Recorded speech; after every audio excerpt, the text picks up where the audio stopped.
வணக்கம். நிகழ்ச்சியின் மூலமாக சந்திப்பில் நாங்கள் பெருமகிழ்ச்சி அடைகிறோம். கடந்த வாரம் இந்த விஞ்ஞானிகள் இந்த பிரபஞ்சத்தை குறித்து கொண்டிருந்த கருத்தை நாம் பார்த்தோம். 2 வார நிகழ்ச்சிகளும் உங்களுக்கு மிகவும் பிரயோஜனமாக இருந்திருக்கும் என்று சொல்லி நாங்கள் நம்புகிறோம். இந்த வாரமும் நம்ம தொடர்ந்து இந்த பிரபஞ்சம் குறித்து தான் நம்ம பார்க்க இருக்கின்றோம்.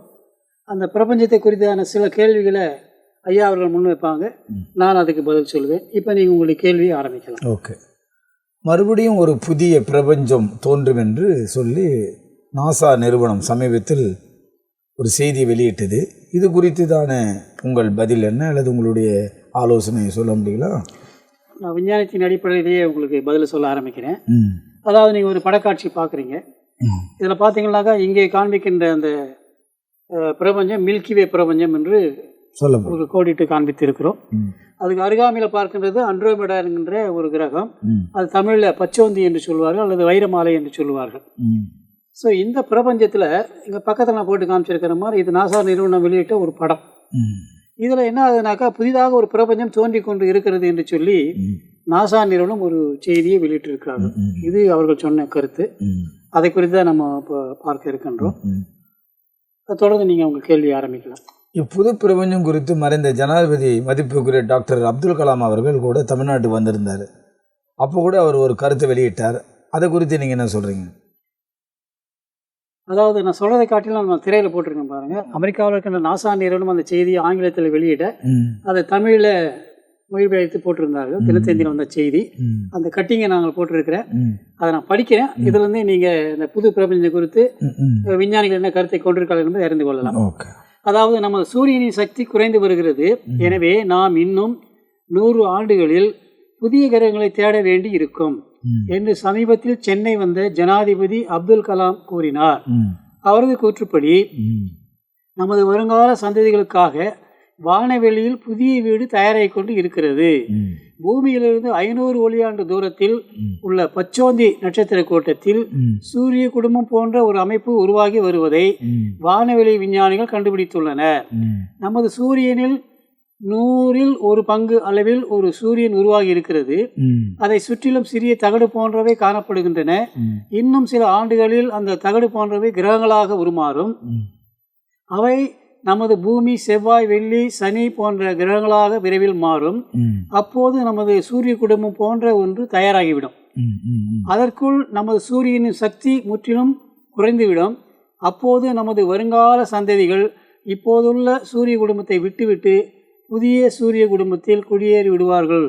புதிதாக உருவாகும் அந்த சூரிய குடும்பத்தின் வரைபடத்தில் சமீபத்தில் அமெரிக்காவின் வானவெளி ஆராய்ச்சியான நாசா வெளியிட்டுள்ளது என்று இந்த செய்தியில் வாசிக்கிறோம். அதை முன்னாடி நான் உங்களுக்கு காண்பித்தேன். இதுதான் அந்த படம். அதாவது மில்கி வேக்கு அருகாமையில் அண்ட்ரோமெடா என்கிற ஒரு கேலக்சி, அதில் ஒரு புதிதாக பிரபஞ்சம் தோன்றி இருக்குது என்று அவர்கள் சொல்லுகிறார்கள். அது பச்சோந்தின்றது அது என்னன்னு பார்த்தீங்கன்னா உங்களுக்கு அண்ட்ரோமெடா என்கின்ற கிரகம், அண்ட்ரோமெடா என்கிற கேலக்சியில் புதிதாக ஒரு சோலார் சிஸ்டம் உருவாகி கொண்டு இருக்கிறது என்று சொல்லி நாசா நிறுவனம் வெளியிட்டதை உறுதிப்படுத்தும்படியாக நம்ம தமிழ்நாட்டுக்கு வந்திருந்த அப்துல் கலாம் ஐயா அவர்கள் கூட அதை உறுதிப்படுத்தி சொன்னார்கள். அந்த செய்தியை தான் உங்களுக்கு மத்தியில் இப்போ நான் வாசித்து காண்பித்தேன். ஓகே, அது சொன்னது ரைட் தான். ஆனால் இந்த புது பிரபஞ்சத்தை குறித்து உங்களுடைய வேதம் என்ன சொல்லுது? சரியான கேள்வி தான். ஏன்னா இது வரைக்கும் நான் விஞ்ஞானத்தை குறித்து தான் சொல்லிட்டு இருக்கேன். நீங்கள் விஞ்ஞானத்தை குறித்து நீங்கள் கேள்வி கேட்குறீங்க. அதனால் விஞ்ஞானத்தை நான் விலைக்கு தான் பதில் சொல்கிறேன். ஏன்னாக்கா நீங்கள் விஞ்ஞானத்தில் என்ன எப்படி மடக்குவீங்க நல்லா தெரியும். இல்லைங்க, பார்த்தீங்கன்னா பாருங்க, நீங்க கேள்வியெல்லாம் அப்படி வைக்கிறீங்க. கடுகு சிறுத்தாலும் காரம் குறையா அந்த மாதிரி ஒரு வார்த்தை நீங்க கேள்வி கேட்டுறீங்க. நீங்க நிறைய சொல்லி, ஆனா அதுல எவ்வளவு கருத்து இருக்கிறது என்பதை நீங்க விளக்கி சொன்னீங்கன்னா அது பெருசா இருக்கும். ஆனா நான் என்ன பண்றேன், கொஞ்சம் விளக்குறேன். ஆகவே இந்த கேள்வியில நிறைய அர்த்தங்கள் புதைந்து இருக்குது என்பதை நம்ம அறிந்து கொள்ள வேண்டும். இப்ப என்ன கேட்டீங்கன்னா, புது பிரபஞ்சம் குறித்து உங்கள் வேதம் என்ன சொல்லுது? நான் விஞ்ஞானத்தை குறித்து தான் சொன்னேன். இப்ப பைபிள் அதை குறித்து என்ன சொல்லப்படுறது என்பதை குறித்து பார்க்கலாம். இப்பொழுது ஏசாயாவின் புஸ்தகம் 65:17 வாசிக்கின்ற பொழுது, இதோ நான் புதிய வானத்தையும் புதிய பூமியும் சிருஷ்டிக்கிறேன், முந்தினவர்கள் இனி இணைக்கப்படுவதும் இல்லை, மனதிலே தோன்றுவதும் இல்லை. அதாவது இந்த வசனத்தின்படி பார்த்தீங்கன்னா, இப்போ நம்ம வசித்து கொண்டிருக்கிற இந்த வானம், பூமி, கிரகங்கள் எல்லாத்தையும் மறந்துடுவோம். அவருக்கு மைண்டில் இருக்காது. புதிதாக ஒரு பூமி தோணும், அதில் போய் நம்ம வசிப்போம். ஏற்கனவே உண்டாக்கின பழைய பிரஞ்சு எல்லாம் அழிஞ்சு போயிடும், எல்லாம் புதுசாகிடும், எல்லாம் புதுசாகிடும், மறந்து போயிடும் எல்லாத்தையும். கடவுள் அவர் என்ன வேணாலும் பண்ணிடுவார் முடியும். இதை காட்டில் இன்னொரு அதிகப்படியாக அந்த புதிய பிரபஞ்சம் எப்படி இருக்குன்னு சொல்லுது. இன்னொரு வசனம் பார்க்குறேன். நீங்கள் வெளிப்படுத்தின விசேஷம் 21:1 கிபி 96 எழுதப்பட்டது. பின்பு நான் புதிய வானத்தையும் புதிய பூமியும் கண்டேன், முந்தின வானமும் முந்திய பூமியும் ஒழிந்து போயின, சமுத்திரமும் இல்லாமல் போயிற்று. அப்போ அந்த புதிய பூமியில் என்ன இருக்காது? சமுத்திரம் இருக்காது. சமுத்திரம் இருக்காது என்பதை நாம அறிந்து கொள்ள வேண்டும். அப்போ அந்த பிரபஞ்சம் சொல்லுகிறது, இப்போ பார்த்தீங்கன்னா புதிய பிரபஞ்சம் தோன்றுன்னு சொல்லுகிறார்கள். அடிஷ்னல் ஒரு இன்புட் என்ன கொடுக்குறது? அந்த புதிய பூமியில என்ன இருக்காது? சமுத்திரம் இருக்காது. உடனே ஒரு நினைப்பெல்லாம் தண்ணி இல்லாமல் எப்படி உயிர் வாழ முடியும் என்ற ஒரு சந்தேகம் வரும். ஆனால் அந்த நிலைமையில நம்மளுக்கு எப்படி இருப்போம்னு சொல்ல முடியாது. நமக்கு என்ன உருவம் கொடுக்கப்படணும், நம்ம எதை சாப்பிடுவோம், என்ன இருப்போம்னு சொல்ல முடியாது. ஆகவே அது ஒரு சிஸ்டம், அது சரி என்பதை நீங்கள் ஏற்றுக்கொள்ள வேண்டும். இது பைபிளில் சொல்லப்பட்டிருக்குது, நான் சொல்லலை. அடுத்து இன்னொரு வசனத்தை பாருங்கள். இந்த புதிய பிரபஞ்சத்தில் என்ன இருக்குமா? அங்கே ராக்காலம் இராது. வெளிப்படுத்தின விசேஷம் 22:5 வாசிக்கின்ற பொழுது அங்கே ராக்காலம் இராது, விளக்கும் சூரியனுடைய வெளிச்சமும் அவர்களுக்கு வேண்டுவதில்லை, தேவனாகிய கர்த்தரே அவர்கள் மேல் பிரகாசிப்பார், அவர்கள் சதா காலையிலும் அரசாளுவார்கள். இன்னொரு அடிஷனல் ஒரு இன்புட் என்னன்னு சொன்னாங்க, இந்த புதிய பிரபஞ்சத்துக்கு இப்போ பிரபஞ்சத்துக்கு என்ன இருக்கு? சூரியன் இருக்கிறது. ஆண்டவர் என்ன பண்றாரு? ஆதியில் இந்த பிரபஞ்சத்தை உண்டு பண்றாரு. இந்த பிரபஞ்சம் இருளில் இருக்கிறது. முதல்ல அது வெளிச்சம் தரக்கூடிய நட்சத்திரங்கள் உருவாக்குறாரு. அதான் நம்ம மில்கி வே கேலக்சின்னு பார்த்தோம். 4வது நாள்ல சூரியனையும் சந்திரனும் படைச்சார்.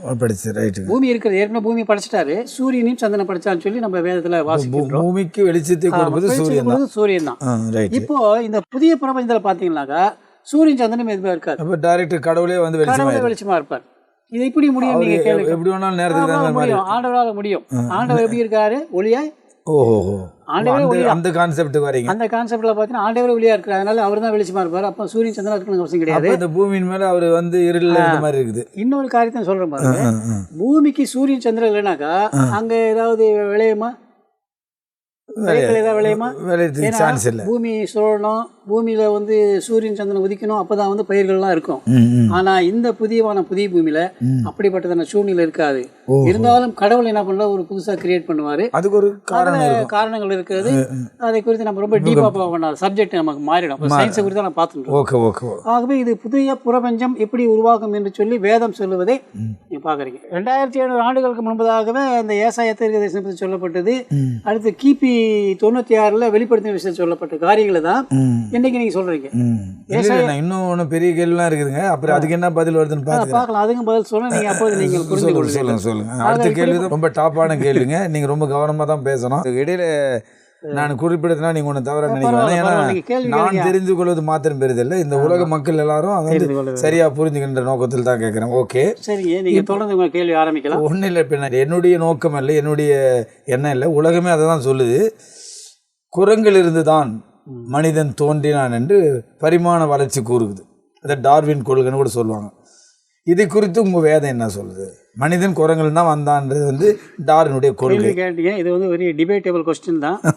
என்ன சொல்கிறாங்கனாக்கா, ஒரு குரங்க போல மனுஷன் இன்றைக்கும் இருக்காங்க. அந்த மாதிரி மனுஷங்கள பார்த்தீங்கன்னா குரங்கு போல இருக்காங்க. அதனால மனுஷன் குரங்குலேருந்து வந்தான்னு சொல்லிட்டு என்ன பண்ணாங்க, அதை சிமிலாரிட்டி பார்த்துட்டு குரங்குலேருந்து மனுஷன் வந்துட்டான் அப்படின்னு சொல்கிறாங்க. இது உங்களுடைய பரிணாம வளர்ச்சி மக்கள் சொல்றது அது. ஆனா நீங்க வேதம் என்ன சொல்லுது? பரிணாம வளர்ச்சி கோட்பாட்டை கூறுகளை சொல்லுகின்ற கருத்து தான் இது, குரங்குலேருந்து மனுஷன் வந்தான்னு சொல்லி. அவர் என்ன சொல்றாங்க சொன்னாக்கா, ஆதியில காஸ்மிக் முட்டை வெடித்து செது இந்த பிரபஞ்சம் தோன்றினது, அதுல பூமியும் தோன்றினது.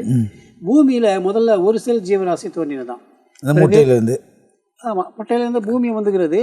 பூமியில ஒரு செல், அது அமீபா போன்ற ஒரு சின்ன ஜீவராசி அப்படியே துள்ளி கொண்டு இருக்கிறது. அது ஒரு செல் 2 செல்லா பிரிக்குது, 3ஆம் மாதிரி, 4ஆம் மாதிரி, மீனா மாதிரி, பறவையா மாதிரி, குரங்கா மாதிரி. குரங்குல இருந்து மனுஷன் வந்தான். ஓஹோ, பரிணாம கொள்கை என்று வரும்போது பரிணாம அணுவிலிருந்து ஒரு அணு உண்டாகி ஒரு செல், அப்புறம் கடைசியா தான் குரங்குக்கு பிறகு மனிதன் வந்திருக்கிறான் சொல்லி பார்க்கறது நீங்க பாக்குறீங்க. இது உங்களுடைய விஞ்ஞானத்தின்படி. ஆனா வேதம் என்ன சொல்லுகிறதுன்னு பாத்தீங்கன்னாக்கா, மனிதனை என்ன செய்கிறார் ஆண்டவர்?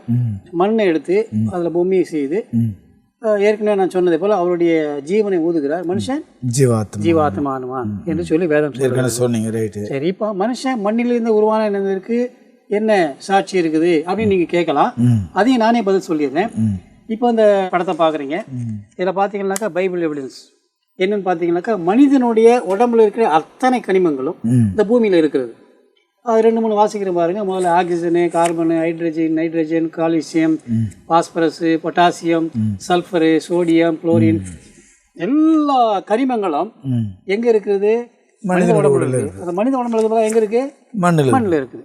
உதாரணத்துக்கு எடுத்துக்கொள்ளுங்கள். இப்போ சகோதரிமார்கள் என்ன செய்வாங்கன்னா, ஹாஸ்பிட்டலுக்கு போவாங்க, டெஸ்ட் பண்ணுவாங்க. டாக்டர் பார்த்துட்டு உங்களுக்கு வந்து அயர்ன் டெஃபிஷியன்சியாக இருக்குது, அதாவது இரும்பு சத்து குறைவாக இருக்குது, அதெல்லாம் வந்து இரும்பு டேப்லெட் எழுதி கொடுக்குறேன்னு சொல்லுவாங்க. அதே போல் எலும்பு முறிவானவங்க போனாங்கனாக்கா, இல்லை பல்லு வீக்காரங்க போனாக்கா அவங்களுக்கு கால்சியம் குறைவாக இருக்குதுன்னா கால்சியம் மாத்திரை இருக்குது. அப்போது மனுஷனுடைய உடம்புல எது குறையுதோ அதை கம்பன்சேட் பண்ணுறதுக்காக மருந்து கண்டுபிடிச்சிருக்காங்க. எதுலேருந்து? அந்த அயன்லேருந்து அல்லது கால்சியத்தை கண்டுபிடிச்சிருக்காங்க. அப்போது மனிதனுடைய உடம்புல என்ன கனிமங்கள் இருக்குது எல்லாமே மண்ணில் இருக்கிறது. இப்போ மண்ணிலிருந்து சக்தி மனிதனுக்குள்ள வந்துச்சு, அவ்வளோதான். அப்போ அந்த மனிதன் மண்ணில் தான் வந்தான். மனிதன் அப்போ மண்ணில் தான் மனுஷன் சிருஷ்டிக்கப்பட்டான் என்பதற்கு இந்த சாட்சியே போதுமானதாக இருக்கிறது என்பதை நீங்கள் அறிந்து கொள்ளலாம். மனிதன் மண்ணினாலே உருவாக்கப்பட்டான் என்பதற்கு சான்றுகள் மண்ணில் உள்ள அனைத்து கேள்விகளும் மனிதனுடைய உடலிலும் அந்த உண்மைதான். இது ஓரளவுக்கு ஏற்றுக்கொள்ளப்பட்டாலும் இதை வைத்து கடவுள் இருக்கிறார் என்று நான் நம்ப முடியாது. தொடர்ந்து நான் கேட்கும் கேள்விகள் எல்லாம் உங்களால் பதில் சொல்ல முடியுங்களா? நிச்சயமாக, அதுக்காக தான் நம்ம வந்திருக்கோம். பிரதர், நம்ம அந்த பிரபஞ்சத்தை குறித்து தான் நம்ம பார்த்து கொண்டு இருக்கிறோம். நீங்கள் கேள்வி கேட்டீங்க, அதுக்கு நான் பதிலுன்னு சொன்னேன். இப்போ இந்த பிரபஞ்சம் என்பது இந்த அண்ட சராசரங்களை குறிக்கிறது. அண்ட சராசரங்களும் அந்த வானத்தில் பார்க்குறீங்களா, அதை குறிக்கிறது. மனிதனை மண்ணினால் சிருஷ்டித்தார் என்று பார்த்தோம். நான் பதில் சொன்னேன், பைபிள்லேருந்து உங்களுக்கு ஆன்சர் கொடுத்தேன். ஸோ இயற்கையை நம்புகிறவர்கள் நீங்கள், கேள்வி கேட்டு துரத்தி எடுப்பவரும் நீங்கள் தான். அதெல்லாம் நீங்களே கேள்வி கேளுங்க, நான் அதுக்கு என்னால் முடிஞ்ச அளவுக்கு நான் பதில் சொல்கிறேன். சரியாக சொன்னீர்கள். கேள்வியினால்தான் ஞானம் பிறக்கும், கேள்வி கேட்டால்தான் நாம் தெளிவு பெற முடியும். ஆகவே இன்றைக்கு ஒரு முக்கிய கேள்வி உங்களிடத்தில் நான் கேட்க போகிறேன். பிரதர், நீங்கள் ஏன் கடவுளை நிரூபிக்க விஞ்ஞானத்தை தேர்வு செய்தீர்கள்? விஞ்ஞான உலகம், இப்பிரபஞ்சம் இயற்கையாக தோன்றினது, இதை யாரும் படைக்கவில்லை என்கிறது. இதற்கு உங்கள் பதில் என்ன? நீங்கள் ஏன் இதற்கு ஈக்குவல் பண்ணி வேதாகமத்தை நீங்கள் எடுத்து தெரிந்து கொண்டீர்கள்? அதற்குரிய பதிலை நீங்கள் சொன்னால் நல்லாயிருக்கும். அதாவது இப்போ நான் ஒரு சைக்காலஜியோ மற்ற காரியங்கள் எடுத்து சொன்னால் நீங்கள் நம்ப மாட்டாங்க. இந்த உலகத்தில் இருக்க மக்கள் விஞ்ஞானத்தை எல்லாம் நம்புகிறாங்க. ஓ, அதனால் விஞ்ஞானத்தை வச்சு வேதம் உண்மை என்பதை நீங்கள் விஞ்ஞானத்தை வச்சு தான் உங்களுக்கு வேதத்தை விளக்க முடியும். விஞ்ஞானத்தை யாரும் பொய்ன்னு சொல்ல முடியாது. யாரும் பொய், அது நிரூபிக்கப்பட்ட உண்மை. ஸோ அது உண்மை என்பது நீங்கள் எல்லாருமே நீங்களும் ஒத்துக்கொள்கிறீங்க, எங்கள் பார்க்குறீங்க, அநேகரும் அதை ஒத்துக்கொள்கிறார்கள். ஓகே. அப்போது அந்த விஞ்ஞானத்தை தெரிந்து கொண்டதின் நோக்கம் என்னன்னாக்கா, விஞ்ஞானத்தில் உண்மை இருக்கிறது, அந்த உண்மை வேதத்தில் இருக்கிறது என்பதை நான் காண்பிக்கிறேன். அப்போ நீங்கள் நம்பி தான் வேதத்தில் இருக்கிற உண்மையை தான் விஞ்ஞானம் கண்டுபிடிக்கிறது. அப்போ அந்த விஞ்ஞானத்தை குறித்து நான் பேசுகின்ற பொழுது நீங்கள் ஓரளவுக்கு கடவுள் ஒரு இருக்கிறார் என்பதை நம்புவதற்காக உங்களை அப்படியே வழிநடத்தி செல்கிறேன் என்பதை நீங்கள் அறிந்து கொள்ளலாம், இல்லையா? ஸோ ஆகவே நீங்கள் அதை நம்புறீங்களா இல்லையோ, பட் இதனுடைய இதுவாக இருக்கிறது. இப்போ விஞ்ஞானத்தை மக்கள் அதிகமாக நம்புகிறாங்க. இந்த பிரபஞ்சம் சிருஷ்டித்து யாருன்னு கேட்டீங்க, இயற்கை அல்லது கடவுளா அப்படின்ற கேள்வி நீங்கள் கேட்டீங்க. இயற்கைக்கு சிந்திக்கும் திறன் கிடையாது. இயற்கை இருக்கிறீங்களா? ஆமாம். இந்த பூமி இருக்கிறது, பூமிக்கு சிந்திக்குமா? அது சிந்தித்து செயல்படணும், சிந்திக்கிற அதுக்கு கிடையாது. இல்லை, ஆமாம், நீங்கள் சொல்கிற மாதிரி மர செடி கொடி என்னது சிந்திக்குமா? மனிதன் தான் சிந்திக்கிறான், மனிதன் தான் சிந்திக்க முடியும்.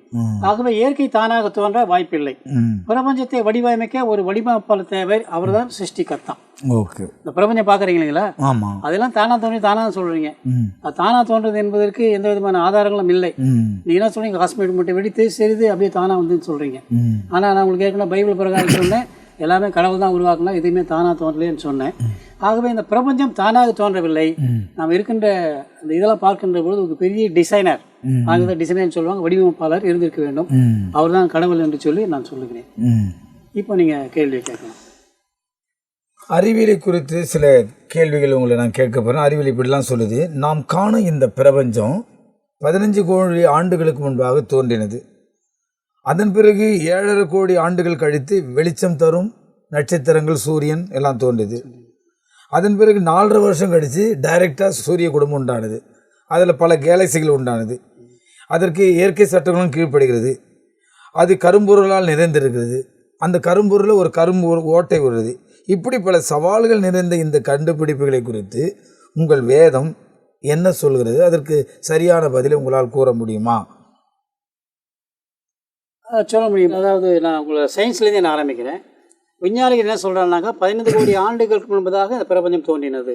ஞாபகம் வச்சுங்க, 15 கோடி ஆண்டுகள் முன்பதாக பிரபஞ்சம் தோன்றினது. பிறகு 7.5 கோடி ஆண்டுகள் கழித்து வெளிச்சம் தரக்கூடிய நட்சத்திரங்கள் தோன்றின என்று விஞ்ஞானிகள் கூறுகிறார்கள். பிறகு 4.6 லட்சம் கழித்து சோலார் சிஸ்டம், சூரிய குடும்பம் தோன்றினது என்று தகவல் விஞ்ஞானிகள் சொல்லுகிறார்கள். அது மட்டுமல்ல, இந்த பிரபஞ்சத்தில் பார்த்தீங்கன்னா பல கேலக்சிகள் உண்டு, நிறைய நட்சத்திர கூட்டங்கள் தொகுப்பு உண்டு என்று சொல்லுகிறார்கள். அது மட்டுமல்ல, இந்த இயற்கை சட்டங்களுக்கு இந்த பிரபஞ்சம் கீழ்ப்படுகிறதாம்.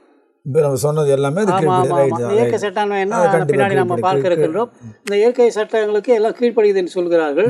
அது மட்டுமல்ல, இந்த பிரபஞ்சத்தில் கரும்பொருள் இருக்கிறது, கருப்பு ஓட்டை என்பது இருக்கிறது என்று சொல்லுகிறார்கள். இப்படிப்பட்டதான் சவாலான கேள்விக்கு நீங்க கேட்டீங்க. அதோடு கூட விஞ்ஞானம் ஒன்று சொல்றது எப்படி ஆரம்பிக்குது, ஆதியிலே காஸ்மிக் முட்டை வெடித்து சிதறி இந்த பிரபஞ்சம் தோன்றினதான். அதாவது ஆங்கிலத்தை பார்த்தா இந்த beginning cosmic broken and universe form அப்படின்னு சொல்றாங்க. இது நீங்கள் உங்களுடைய சயின்ஸ் பிரகாரம் சொல்கிறீங்க. இதுக்கு பதில் என்ன இருக்குதுன்னு சொல்லி பைபிளில் பார்த்தீங்கன்னாக்கா அதை நான் உங்களுக்கு சொல்கிறேன் பாருங்கள். வேதாகமம் ஆதியிலே தேவன் வானத்தையும் பூமியும் படைத்தார். இது வசனம் 1. பைபிள்லேயே முதல் புஸ்தகம் 1வது வசனம். இது எப்பொழுது தோன்றினது என்று சொல்லி காலம் யாராலும் கணிக்க முடியாது. இன்றைக்கி அநேக கிறிஸ்தவ ஞானிகள் என்ன சொல்கிறாங்க, கிமு 4004 இந்த பிரபஞ்சம் தோன்றியிருக்குன்னு சொல்ல தவறான கருத்து. 4000 ஆண்டுகள் அது தோன்றவே இல்லை. எத்தனை ஆண்டுகள், எத்தனை கோடி ஆண்டுகள் தெரியாது, காலத்தை கணக்கிட முடியாது. நம்ம அதில் போயிட்டு நம்ம டிஸ்கஸ் பண்ணி அதில் மாட்டிக்கொள்ள வேண்டாம். சயின்ஸே அந்த காலத்தை சயின்ஸே கண்டுபிடிக்க முடியாது. ஏன்னா அது பின்னாடி நான் உங்களுக்கு சொல்கிறேன் எப்படி இந்த காலங்களை கணிப்பதில் தவறுகள் இருக்கின்றன, டேட்டிங் மெத்தடில் என்ன தவறுகள் இருக்கின்றன சொல்லி உங்களுக்கு சில உதாரணங்களோடு நான் விளக்க இருக்கிறேன். அப்பொழுது நாம் இதை குறித்து அறிந்து கொள்ளலாம். இப்பொழுதைக்கு இந்த விஞ்ஞானம் என்ன சொல்கிறது, 15 கோடி ஆண்டுகளுக்கு முன்பதாக பிரபஞ்சம் தோன்றினது. பிறகு 7.5 ஆண்டுகள் கழித்து வெளிச்சம் தோன்றினு சொல்கிறாங்க. பைபிள் என்ன சொல்கிறது, ஆதியில தேவன் வானத்தையும் பூமி உண்டாக்கின சொல்லி முதல் வசனம் சொல்லுகிறது, பிரபஞ்சத்தை உண்டாக்கிட்டார். அடுத்து என்ன செய்யறாரு, ஆதியாகமம் 1:3 வசனத்துல வெளிச்சம் உண்டாக கடவுள்னு சொல்ல. வெளிச்சம்னா என்ன, அதான் அந்த மில்கிவே கேலக்சி போன்ற நட்சத்திர கூட்டங்கள் தொகுப்பு. அப்படி சொன்ன மாதிரி அந்த ஒரு 15 வருஷத்துக்கு பிறகு 7.5 கோடி ஆண்டுகள் நீங்க சொல்றீங்க. இப்போ அந்த காலங்களை குறித்து பார்க்க வேண்டாம், இந்த சீக்வன்சியல் ஆஃப் அந்த ஆர்டர் ஆஃப் சீக்வன்ஸை பாருங்க.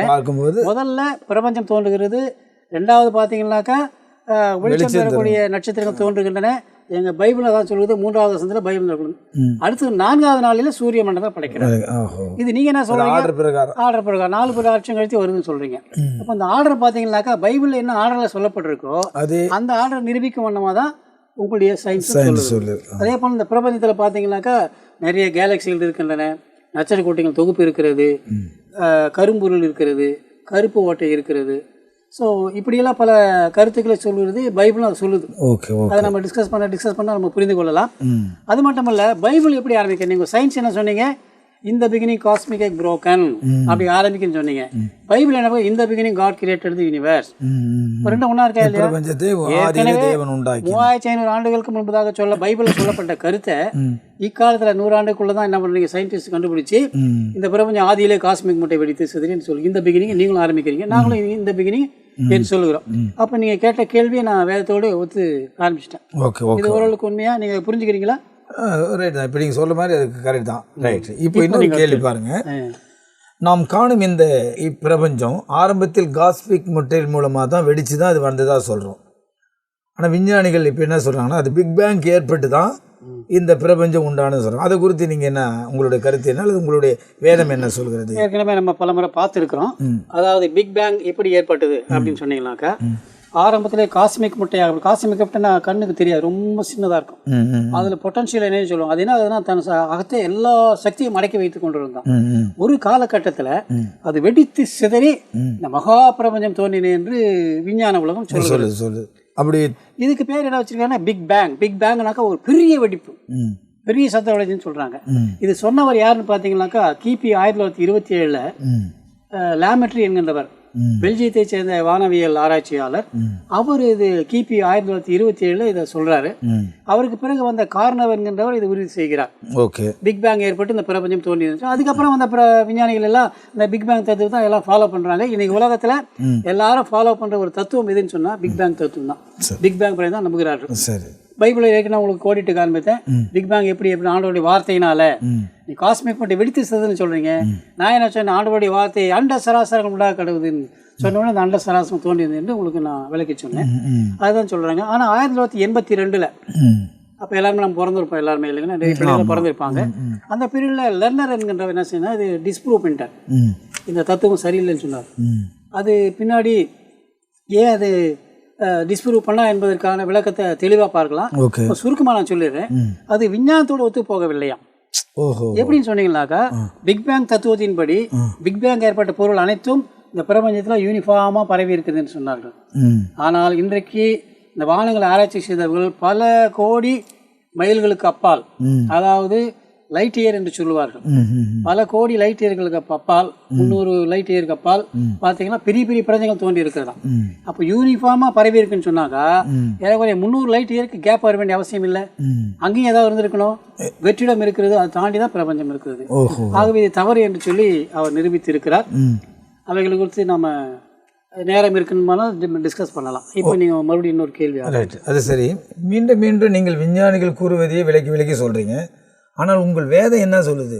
ஸோ நீங்கள் நான் கேட்குற கேள்வி, நான் கேட்குற கேள்வி தான், நீங்கள் மறுபடியும் அதே தான் விலக்கி சொல்லுங்கள். ஆனால் அதற்கு நேரடியாக வேதம் என்ன சொல்லுது அதை சொல்லுங்கள் முதல்ல.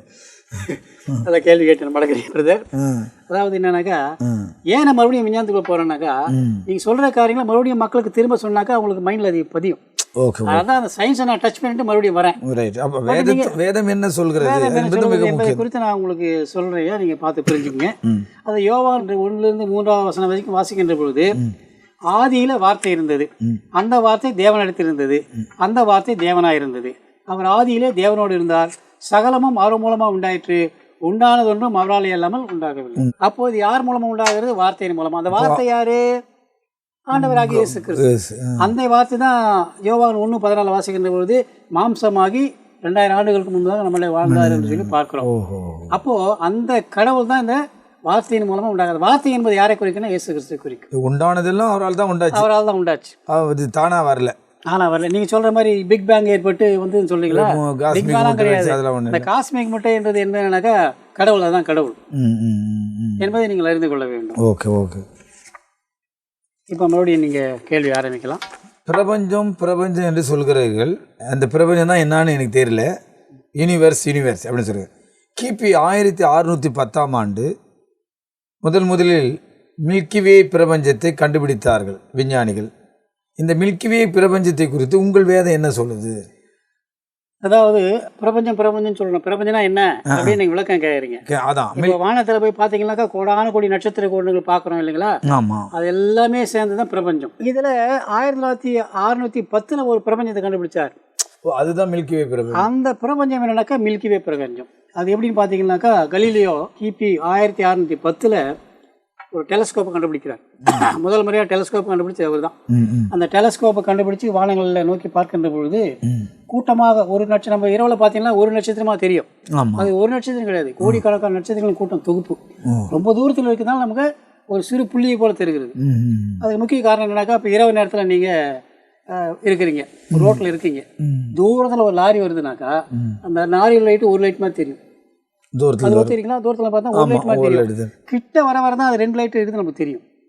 அதே போல் தூரத்தில் இருக்கிற நட்சத்திரங்கள் பார்ப்பதற்கு ஒரு சிங்கிள் ஸ்டார் போல தெரியும், ஒரே ஒரு நட்சத்திரம் போல தெரியும். ஆனால் இந்த டெலஸ்கோப் மூலமாக கிட்ட நெருங்கி நம்ம பார்க்கின்ற பொழுது அதில் பல கோடிக்கணக்கான நட்சத்திரங்களுடைய தொகுப்பு என்பதை நாம் அறிந்து கொள்ளலாம். அதை கண்டுபிடிச்சவர் யாருனாக்கா கலீலியோ தான். ஸோ இவருக்கு முன்னாடி லென்ஸ் மேக்கர், அதாவது லென்ஸை செய்கிறவர், அவர் என்ன பண்ண, ஒரு பெரிய லென்ஸுங்கெல்லாம் செஞ்சு அது கையில் வச்சு இப்படி பார்த்துட்டு இருந்தார் வானங்களை. அப்படி பார்க்கின்ற பொழுது ஒரு நட்சத்திரம் கிடையாது, கூட்டமாக நட்சத்திரம் இருக்குது என்று சொல்லி அவர் பார்த்தார் என்பதை நம்ம பார்க்கின்றோம். ஆகவே இந்த நட்சத்திரம் கண்டுபிடிச்சிடலாம் அப்படின்னு சொல்லி கண்டுபிடிச்சாங்க. அதுக்கப்புறம் தான் அந்த லென்ஸுகளை பயன்படுத்தி அவர் டெலஸ்கோப்பை கண்டுபிடிச்சி 2-3 லென்ஸை வச்சு நல்லா ஃபோக்கஸ் பண்ணி என்ன பண்ணாருனாக்கா இந்த பிரபஞ்சங்கள் எப்படி இருக்கின்றன என்பதை கண்டுபிடித்தாருன்னு சொல்லி பார்க்கிறோம். இந்த பிரபஞ்சம் வந்து சிங்கிள் பிரபஞ்சம், அதாவது ஒரு பிரபஞ்சம். இதுக்கு மில்கிவே என்று அவர்கள் பெயரிட்டிருக்கிறார்கள். ஸோ இதான் நான் படத்தில் பார்க்குறீங்களா, இதான் அந்த மில்கிவே. 1920 வரைக்கும் விஞ்ஞானிகள் இதுதான் பிரபஞ்சம் என்று நினைத்து கொண்டிருந்தார்கள். இப்போ 1920 வரைக்கும், ஏறக்குறைய 80 ஆண்டுகள் வரைக்கும். அதுக்கு முன்னாடி எதுவும் என்ன நினைச்சாங்கன்னா மில்கிவே தான் பிரபஞ்சம், வேற பிரபஞ்சமே கிடையாது என்று சொல்லி கொண்டிருந்தார்கள். ஆனால் 1920 ஹெட்வின் ஹபிள் ஒரு டெலஸ்கோப்பை கண்டுபிடிச்சுதான் இது மில்கிவே மட்டும் பிரபஞ்சம் இல்லை என்று சொல்லி நிரூபித்தார். அந்த ஒரு பிரபஞ்சத்தை குறித்து வேதம் என்ன சொல்லுன்னு பார்க்கலாம். நீங்கள் உங்களுடைய கேள்வி ஆரம்பிக்கலாம். ரைட். இந்த கேள்விக்கு நாம் அடுத்த நிகழ்ச்சியில் நம்ம சொல்லலாம். நீங்கள் வேணால் கேள்வி என்ன கேட்கலாம் கேளுங்க. இப்போ எனக்கு கேட்டு. Right, okay. நம்முடைய தாத்தா பாட்டி காலம் வரைக்கும் வாழ்ந்திருந்த அனைத்து அறிவியல் ஆராய்ச்சியாளர்கள் அல்லது விஞ்ஞானிகள், பொதுமக்கள் அனைவரும் மில்கிவே பிரபஞ்சத்தை மட்டும்தான் அறிந்திருந்தார்கள். ஆனால் 100 ஆண்டுகள் வரை விஞ்ஞான வளர்ச்சி இல்லை. 1920 எட்வின் ஹப்பிள் வரை இந்த ஒரு பிரபஞ்சம் குறித்து தான் அறிந்திருந்தார்கள். உங்கள் வேதம் இந்த ஒரு பிரபஞ்சத்தை குறித்து என்ன சொல்லுது? அதாவது 1920 வரைக்கும் ஜனங்கள் என்ன பண்ணாங்கனாக்கா அந்த மில்கிவே பிரபஞ்சம் தான் அதுதான் இருந்துச்சு. அது ஒன்று தான் அதுக்கு இருந்துச்சு. முன்னாடி வேற இல்லைன்னு சொல்றீங்க. நீங்கள் பைபிள்ல இருந்து என்ன சொல்லுது இந்த ஒரு பிரபஞ்சத்தை பற்றி சொல்றீங்க. அதான் அதுக்கு பதிலாக நான் உங்களுக்கு அடுத்த வாரம் சொல்றேன். இப்போ நேரம் இல்லாத காரணத்தினால நாம் இதோட முடித்துக் கொள்ளுவோம். ஓகே. என்ன நேரங்கள உங்களுக்கு இது ரொம்ப பிரயோஜனமாக இருந்திருக்குன்னு நினைக்கிறேன். நாங்களோட டிஸ்கஸ் பண்ணுற காரியங்கள் எல்லாம் ஓகே. அடுத்த வாரம் தொடர்ந்து நம்ம பார்க்கலாம். அது வரைக்கும் நாங்கள் உங்களுக்கு விடைபெறுகிறோம். நன்றி, வணக்கம். நன்றி. மறுபடியும் சந்திக்கலாம். வணக்கம்.